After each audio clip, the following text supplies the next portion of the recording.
Welcome to Remora Marine. My name is Simon, and this is a weekly maintenance video guide for Remora Solo. It's very important that you remove and re-grease the spinner nut, drive key, and drive hub each week. I'll show you why at the end of this video. After removing the spinner nut, drive hub, and drive key, inspect and clean up the parts. Use a brass wire brush to remove any corrosion on the shaft threads. Next, apply some light oil or silicone oil to the shaft where it enters the drive seal. This is also a good time to check for and remove any debris or grass wrapped around the shaft. Apply a good waterproof grease or an anti-seize compound to the threads and the portion of the shaft where the drive hub seats. Smear the lubricant around with your finger or a small paintbrush. Replace the drive key in its slot. Make sure the key is oriented correctly. It can only go in one way. Then, install the drive hub. Make sure the flats are facing away from the unit and the slot in the hub lines up properly with the drive key. Lubricate the pause button and the VSD knob with light silicone oil.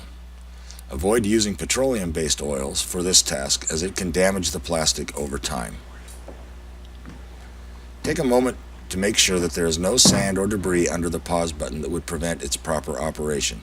Cycle the button a few times to make sure the oil penetrates to the double O-rings inside. Repeat the process for the VSD knob and allow the oil to run down to the center to lubricate the O-rings.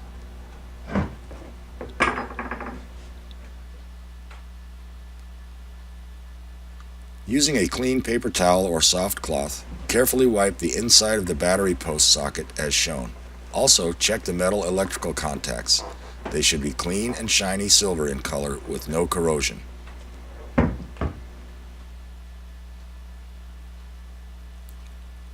Clean the battery O-rings with a paper towel or soft cloth and grease them with a waterproof silicone grease. Again, steer clear of petroleum greases as they may not be compatible with the plastic housing.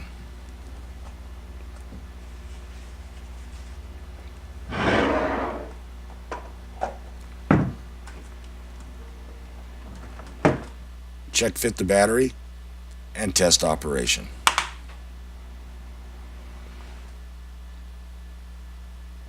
If you have a stuck drive hub, here's how to remove it. Wear gloves.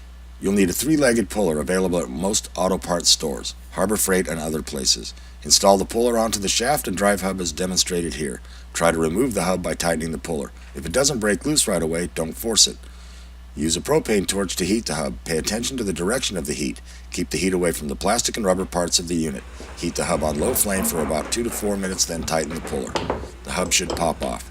If not, repeat the process, being careful not to overheat the metal or damage the plastic or rubber parts.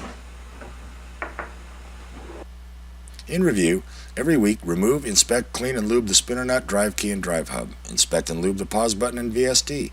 Clean the battery post socket, inspect the contacts. Clean and lube the battery O-rings. Inspect the contacts. If you got questions and comments, contact us at the information shown on the screen. Thanks!